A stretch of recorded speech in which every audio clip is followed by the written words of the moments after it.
En ce mois dédié aux droits des femmes, nous mettons en lumière ces héroïnes de l'ombre. Elles sont éco-gardes, chargées d'activités communautaires et biomonitoring, communicantes, caissières, techniciennes de surface. Elles ont choisi de s'engager pour la protection de l'environnement et le développement des communautés locales. Je m'appelle Souma Aminata, animatrice au compte de WCF. Moi, je fais la sensibilisation dans le futur par Pen Sedi Soya Sabuya. Dans un secteur encore largement dominé par les hommes, ces femmes brisent les barrières et montrent qu'elles ont toute leur place dans la conservation de la nature. Leur travail, souvent exigeant et discret, est pourtant essentiel à la préservation de notre biodiversité et à l'implication des communautés locales. Elles nous partagent leurs expériences, leurs défis et leur résilience. Des fois, on nous donne des guides qui ne maîtrisent pas totalement leur territoire. Ils peuvent nous envoyer dans les forêts où eux-mêmes ne savent pas.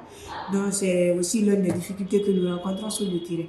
Il y a aussi la réticence de la communauté qui fait de telle sorte qu'il y a des villages où la communauté nous refoule à travailler. Ou soit en pleine patrouille où nous sommes en brousse, dès qu'ils nous voient, ils peuvent fuir quoi. Des fois, ils nous considèrent comme si nous sommes des personnes qui sont venues pour les faire du mal. Et au contraire, ce n'est pas ça. Donc ça, c'est des difficultés que nous rencontrons sur le terrain. À l'occasion, les femmes de la composante Pen Sedi Soya Sabuya se sont réunies pour échanger et réfléchir sur leurs actions avec pour objectif redoubler d'efforts, maximiser leurs résultats et renforcer leur impact au sein de l'organisation. Cette initiative traduit leur volonté de progresser ensemble et d'amplifier leur contribution à la conservation et au développement communautaire. Mais concilier vie professionnelle et vie personnelle n'est pas toujours évident, surtout lorsqu'on est épouse et mère, un défi que certaines relèvent avec brio à l'image de cette jeune caissière. Moi, ma philosophie est que je ne peux pas compter sur l'homme à 100%, que surtout sur le plan financier, la femme est appelée à assister l'homme.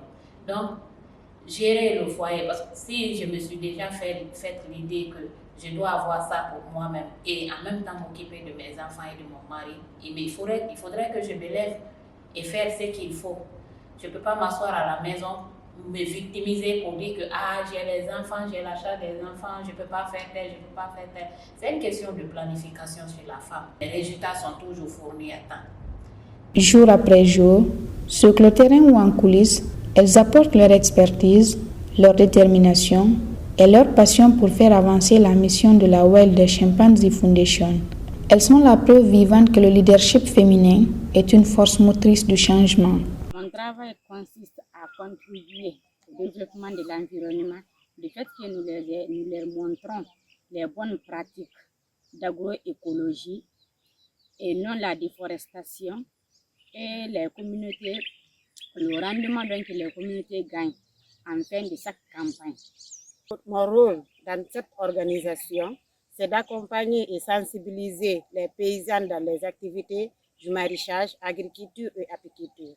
Ce qui m'a motivé à rejoindre l'organisation, en tant qu'agronome, je veux lier mes connaissances théoriques à la pratique. Donc, ce que j'ai à dire à mes sœurs, il ne faut pas qu'ils vont se négliger, il ne faut pas qu'ils vont se laisser pour dire que ce que l'homme fait, moi je ne peux pas le faire. Non, la femme peut faire ce que l'homme fait. Donc, je vais donner cet encouragement à mes sœurs qui sont assis à la maison, qui ne font rien, de se lever, de se battre, travailler, faire les petites choses, même si c'est le commerce, même si c'est les activités, on peut créer quelque chose qui peut aider. Aujourd'hui, nous leur rendons hommage. Leur engagement, leur courage et leur persévérance sont une source d'inspiration pour toutes et tous. Rappelons-nous que l'égalité ne doit pas être un privilège, mais un droit pour toutes. Pour toutes les femmes et les filles, droit, égalité et autonomisation. On appelle à agir, à reconnaître et à valoriser chaque femme, quel que soit son parcours. Bonne fête à toutes les femmes.